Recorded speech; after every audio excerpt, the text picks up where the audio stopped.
நீதிமன்றங்கள்ல பல வழக்குகளையும் வக்கீல்கள் வாதாடுற முறைகளையும் நம்ம பார்த்திருக்கோம், கேள்விப்பட்டிருக்கோம். ஆனா இங்க சைகை மொழியில வாதாடி இருக்காங்க மாற்றுத்திறனாளி பெண் வழக்கறிஞர் ஒருவர். இந்த நிகழ்வு உச்ச நீதிமன்றத்துல வரலாற்றிலேயே முதல் முறையா நடந்திருக்கு. இத பத்தி விரிவா இந்த பதிவுல பார்க்கலாம். நீதிபதி சந்திரசூட் முன்னிலையில காணொளி வாயிலா காது கேளாத சாரா சன்னிங்கிற வழக்கறிஞர் மொழிபெயர்ப்பாளர் மூலமா முதல் முறையா வாதாடி இருக்காங்க. இந்த நிகழ்வால உச்ச நீதிமன்றத்துல இருந்த காணொளி அறை பரபரப்பா காணப்பட்டது. மொழிபெயர்ப்பாளர் சௌரவ் ராய் சௌத்ரி தலைமை நீதிபதி சந்திரசூட் முன்பு வாதங்களை விவரிச்சாரு. அதன் பிறகு நீதிபதி சந்திரசூட் சன்னிக்கு காணொளி வாயிலா ஆஜராக அனுமதி அளிக்கும்படியும் வாதங்களை விவரிக்க மொழிபெயர்ப்பாளரை நியமிக்கவும் உத்தரவிட்டாரு.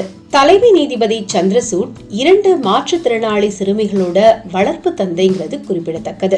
இந்த ஆண்டு தொடக்கத்துல அவர் தன்னோட 2 மகள்களையும் அவரோட பணியிடத்துக்கு ஒரு மறக்க முடியாத சுற்றுப்பயணத்துக்கு அழைச்சிட்டு வந்தப்ப நீதிமன்றத்துல இருந்த எல்லாருக்கும் மகிழ்ச்சியாவும் ஆச்சரியமாவும் இருந்தது.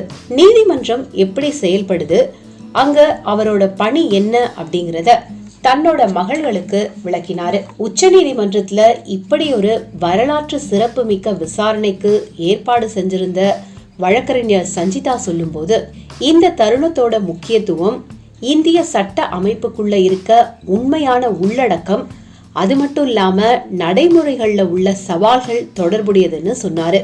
தலைமை நீதிபதி சந்திரசூட் கடந்த ஆண்டு மாற்றுத்திறனாளிகளோட துன்பங்களை புரிஞ்சுக்கிற நோக்கத்தோட அதை எப்படி செயல்படுத்துறது அப்படிங்கறத குறித்து உச்ச நீதிமன்ற குழுவை அமைச்சாரு.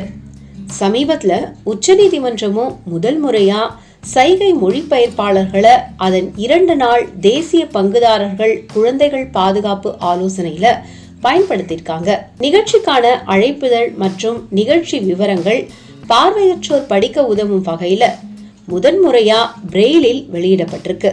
ஆண்டு விழாவை சிறார் நீதி மற்றும் குழந்தைகள் நலன் தொடர்பான உச்சநீதிமன்ற குழு ஏற்பாடு செஞ்சிருந்தாங்க.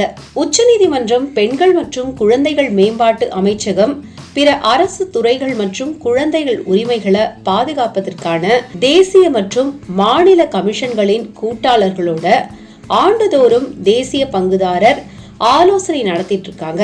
சைகை மொழியில வாதாட உச்சநீதிமன்றம் அனுமதிச்சதால இனி நாடு முழுக்க இருக்க நீதிமன்றங்கள்ல இது போன்ற வாதம் நிகழ வாய்ப்பு ஏற்பட்டிருக்கிறதா மத்திய அரசு வழக்கறிஞர் துஷார் மேத்தா பெருமிதத்தோட தெரிவிச்சிருக்காரு.